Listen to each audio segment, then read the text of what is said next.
Disney's Lorcana Rise of the Floodborn is here. In this video covering the release, we are going to jump straight into one of the starter decks. More specifically, the Amber and Sapphire starter deck. Minus how we got this box, which was a little damaged, slightly on the side here. You can see like a little indentation. Hopefully that doesn't affect the cards inside too much, though. The packaging is usually good on these. We'll take a look, though. You can see Amber and Sapphire, and on the front here we have the two cards that are going to be hollow in the starter deck. On the side, it actually does list off the entire deck list, and that's, not just what cards are inside of it, but how many of each. Now on the back, gives you a little bit of information and all the stuff that you're going to see inside. We're just going to open this right up and jump into what they give us in the starter deck here. Get this peeled off there. That was just cardboard that will probably end up thrown out. As my grandma, I always hate just like ripping it to shreds. Alright, so inside you'll see this nice little area here for containment. You have the deck itself, which we'll get into in a little bit. But first I'm going to talk about everything else that comes in here. You get a booster box here. And now we also get this little like how to play, gives you little information, fun stuff like that. Really is a starter deck. We won't get into all that information though, just know it is available if you do get a starter deck. And if you're also wondering how to play though, we do have videos on this channel about that. And they do come with a different looking little thing here that you can put on your mat to, say, oh, here's your deck, discard, cards to play Inkwell. And then the score points here. The first set had a stylistically different one, so it is cool that we're going to be getting a different one for every single set. Let us kind of swap places, put that off to the side. So we're going to jump straight into the deck here, and we're going to go through the cards in the deck. Not super duper in depth, but enough to kind of get the purpose of the deck here. So first we have the two hollows, I believe, are going to be on top. They used to be kind of behind the first card, but it looks like for this set that they're putting them on top. We have the Commanding Presence Queen, which is a Floodborn character new to this set from Amber, and we have the Intellectual Powerhouse Gaston, Floodborn character new to the set. Now something important to note is there is no Sapphire Gaston character besides this Floodborn one. So you're going to have to, if you want to get take advantage of that shift ability, you're going to need to build him with other decks, which I'm pretty sure we're going to see in this deck here. So we've got Bashful here, uncommon card, gets you 3 lore, but a little bit of a downside. Won't do anything for you unless you have other dwarfs. Now we have our first rare card here, besides the 2 hollows. This is Christopher Robin. Whenever you play this character, if you have 2 or more other characters in play, you gain 2 lore. Just great passive lore there that you can just keep gaining, especially if you're playing bodyguards in your Amber deck. We got another dwarf here out of Doc. It looks like we have 2 of him. We've got Dopey here, just giving us basically all the dwarfs right off the bat. All these cards so far inkable, which is great, except for the Gaston there. Now, you can see probably one of the reasons why they bundled the Sapphire with Amber in this one is there is a new Amber Gaston card, so you would actually be able to shift this Gaston onto this one. Outside of being a Singer 5 and that shifting, not much to note with him. Outside of that, you get 3 of him. We also have Grand Duke here. It's another rare card. We'll pay attention to how many Princess, Prince, Queen, and King cards are in this starter deck here. But that's kind of where his utility comes from, is making them slightly stronger. Right now we only have the 1 Queen card there, which is stronger when he's in play. We got another Dwarf here with Grumpy. Kind of get into the common cards here now. Let's see, we got 3 of him. And then we got 1, 2 Happies. Now, something to note about these LeFou cards that we have here, these are from set 1. These are not from Rise of the Floodborn. You can tell if you really look, and you can see there's a little 1 there instead of the 2 that's on the rest of these cards. They did that because I think he pairs well with the Gaston cards that are in this deck due to paying 1 less to play him. And he's just a very useful card for getting out there early and scoring a bunch of lore. And also is inkable. We've got 3 Sleepies here. We've got 3 Sneezies here. So I think that makes almost all the dwarves up for the set. Let's see here. We got 1, 2, 3, 4, 5, 6, 7. Yep. So we got all 7 dwarves in this starter deck here. Snow White is in here as well, of course, to go with the dwarves. This Snow White has some healing capabilities.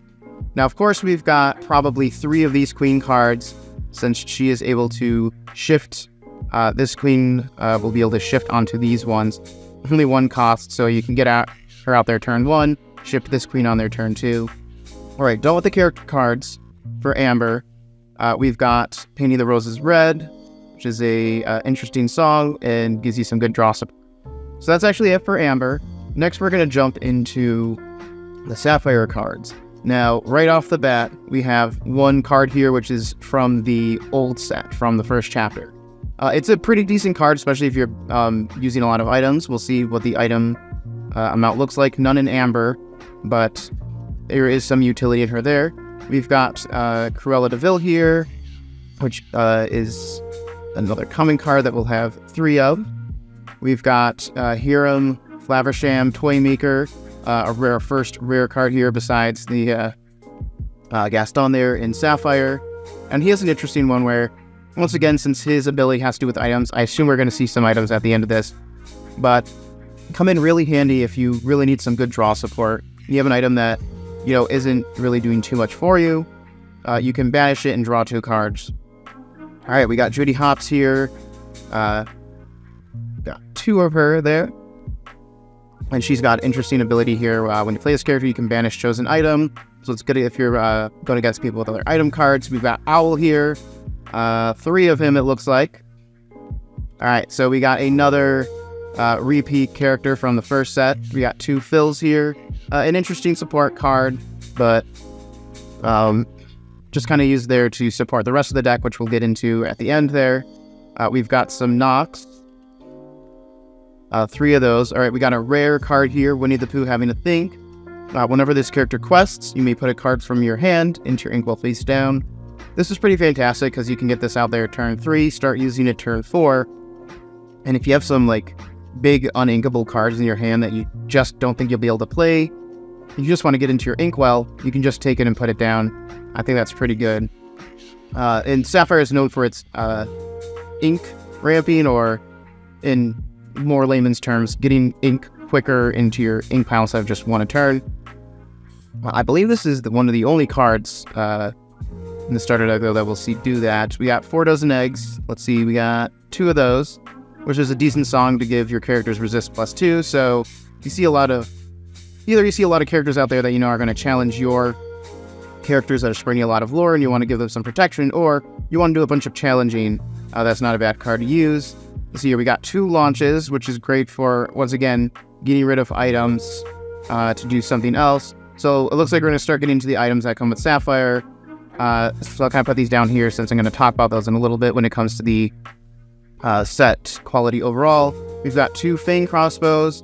Now, if your opponent is going against has some dragon characters, it's really interesting to get. But it does just let you weaken characters if you're looking to challenge and not take too much damage. We've got 2 of those. Looks like we got 2 gumbo pots, which is good for just some small little healing that you can do. And it's just, you can just use it by exerting it. A lot of the other healing items in Sapphire set, especially from starter deck 1, have conditions, either banishing the item or when you do something. Alright, so we got a Popsicle here, which is great because when you play it, you draw a card, and then if you can either banish the item using some of the other cards that we've had, or if you banish it, you can heal. And we got 3 of those. So, these are all the cards that come in this starter deck. So, when it comes to the starter deck synergy as a whole, I can already see, based off some of the cards, it does have to do a lot with taking advantage of the items that comes in Sapphire. With our items down here, we got 1, 2, 3, 4, 5, 6, 7 item cards. So where do we got her here? We got Launch, which deals with items. We've got Hero here that deals with items. And this, I believe that might have been it.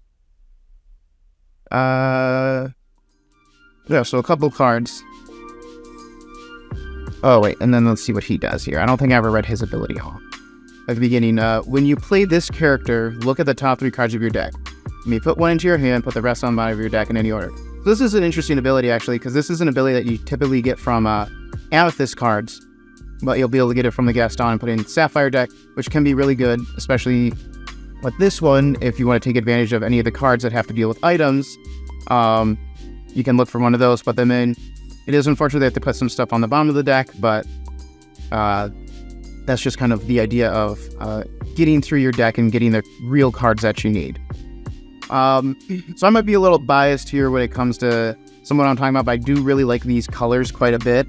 Like my top 3 are Sapphire, Steel, and Amber.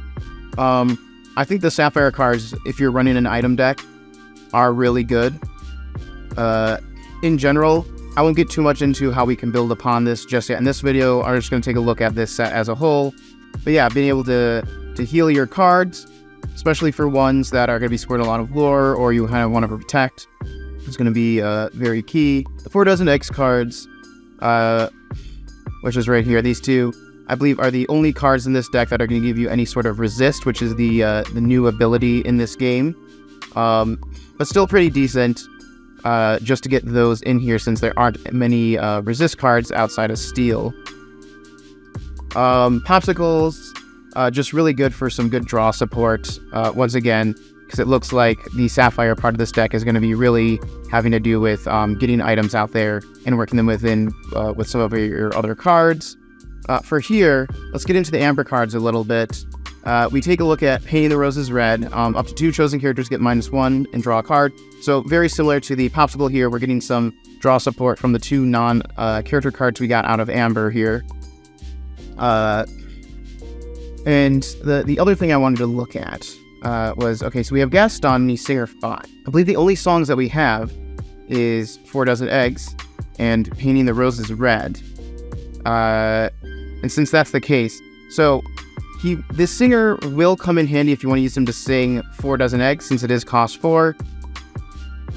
No songs that are cost 5 for him to sing, but that was the one thing I wanted to pay attention to, is it's like, why would they put, like, outside of this card being the one that you can shift this one onto, why put singer on him? They do give you a little bit of that where it's like, okay, and it does make sense. You want Gaston to be able to sing his own song. This one can, even though he's cost 3, which is pretty nice.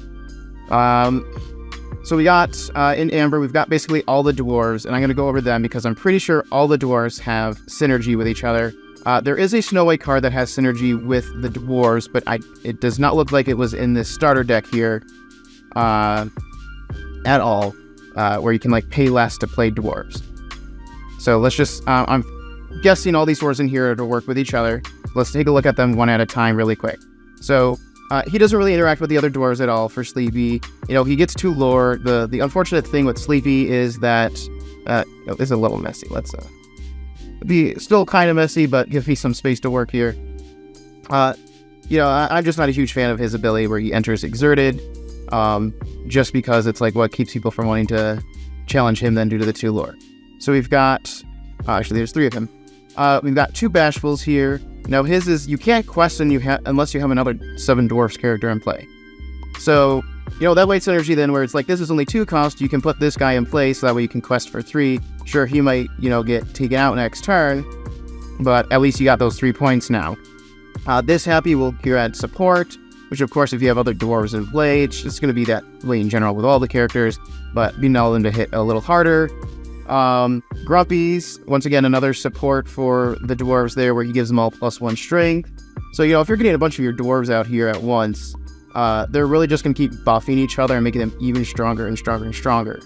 This Dopey character is really interesting because he supports, but not while he's still in play. With him, when this character is banished, one of your other 7 dwarves characters gets +2 strength until the end of your turn. That can be quite useful, especially if you want to just, you know, throw him at somebody, get him banished, and then your other characters will get really strong. We've got, let's see here, 3 Sneezies. I know it's sneezy, but I don't know, I like to be sneezy. When you play this character or another 7 Dwarfs character, you may give a chosen character -1 this turn. So, once again, just pretty great in general. Just things happening when you play dwarf characters. And then for Doc here, Mr. Maleficent's favorite, we have whenever this character quests, you pay 1 less for the next character you play this turn. So it doesn't have to be a dwarf in general with him, but you can apply to all the dwarves. Something that's really key with Amber decks is a lot of characters. That's kind of their whole thing is, kind of bum rushing you with characters. And that's just really the case, we can tell, because the only non-Amber cards that we had that weren't the only Amber cards that we had that were not characters was just the 2 songs that we got. Alright, let's take a look at this Grand Duke. The thing I want to see. So we got a lot of queens from the queen here that he'll work with. Was there any other characters, like Princess or whatnot, that he is really going to be working with? I don't think there really was. So I'm not quite sure what his usefulness is outside of maybe just getting him in your deck for if you mix him with other cards. But yeah, it looks like outside of the 2 Snow White Princess cards and the 3 the Queen Amber cards and then the special one up here, he has no effect really on the Sapphire cards as well. So, I mean, it might have been nice to get a little bit of Princess or Prince support, even if it was from the set 1 stuff for Sapphire there, so that way he works a little bit well with the deck as a whole, but still just a good card in general to have, especially if you're looking to build that deck eventually in the long run. Last thing I'm going to talk about is the usefulness of these cards in the deck. Now, as I talked about before, there are quite a few items in this, and her ability, just to make it easier to get them out there, does synergize well, so I do see why she's in this deck. I think this LeFou is in this deck probably because of the fact that there was no Amber Gaston card in set 1, and now that there isn't one, why not throw him in there so that way he can actually get his ability used more often. The one, I wouldn't say odd one out, but the one that just definitely seems like filler is the Phil card here when it comes to the set overall. But yeah, when it comes to all the cards in the set, I wouldn't say they perfectly synergize all for one plan, but that actually isn't entirely a bad thing, because when you have 60 cards in a deck and you're only drawing 7 at the beginning and then 1 at a time after that outside of draw support, you do need like multiple options and things that can happen. Because if you're just building towards one thing the entire time and those cards you need are at the bottom of your deck, you're just out of luck. So I actually do think it is a very well balanced average deck, a great starter deck, nothing amazing, and that's what we're here to review. As a starter deck, it gives you some really good, interesting cards that you can build upon from here on out, especially depending on what we get in our booster pack here. But a decent Gaston card there for a holo, and then I think a great Queen card here, which is, why she's the super rare for this deck. So for the starter deck here, the starter decks are priced at $16.99. So for $17, getting 60 cards, especially for the cards that we got in here, and what their potential could be upon future deck building, I do think this deck is worth it. Maybe not as worth it as some of the other starter decks were from Chapter 1, but still quite worth it. You get some good cards, some good Floodborn stuff in here. And, if you're looking to build that 7 Dwarf deck, you pretty much get stacked out almost completely outside of some Snow White cards if you want to add those into there as well. Now, last thing that we're going to do is take a look at what's in our booster pack here, which I'll not make you wait at all for. Our first card here is the Duke Weselton. Whenever I see it, I just want to say Duke of Weselton, but, just a great reference to that one joke that was in Frozen. Look at that, we got another dwarf there. I'm Stuck, Tigger, Donald Duck, and Last Cannon, which is a great card to have. Alright, so we're starting off with, and I'm going to be very separating here by what could we actually put in our starter deck and shuffle into. So we got a Rapunzel card here for our first uncommon card. We've got another Fang Crossbow to add to leave the 2 others that we had in there. We have some Card Soldiers. Our first rare card is Honest John, which is great if you're having a bunch of Floodborn characters. We've got this Floodborn Hercules character from Steel Deck, which is pretty great with a Resist +2. And then for our holo, we have Chip the Teacup. So, decent pack there to open, but when it comes to these, I'd say his Rapunzel's pretty useless since there are no Rapunzel cards in there to shift onto. Good happy card there. I would immediately, find a way to put this Fang Crossbow into that deck to help support the item nature that they have for some of the cards in there. So that is going to be it for our review of the Amber and Sapphire starter deck for Disney's Lorcana Rise of the Floodborn. If you're looking for more videos on Lorcana or Rise of the Floodborn specifically, check out the playlist or video here. Until next time, have fun and game on.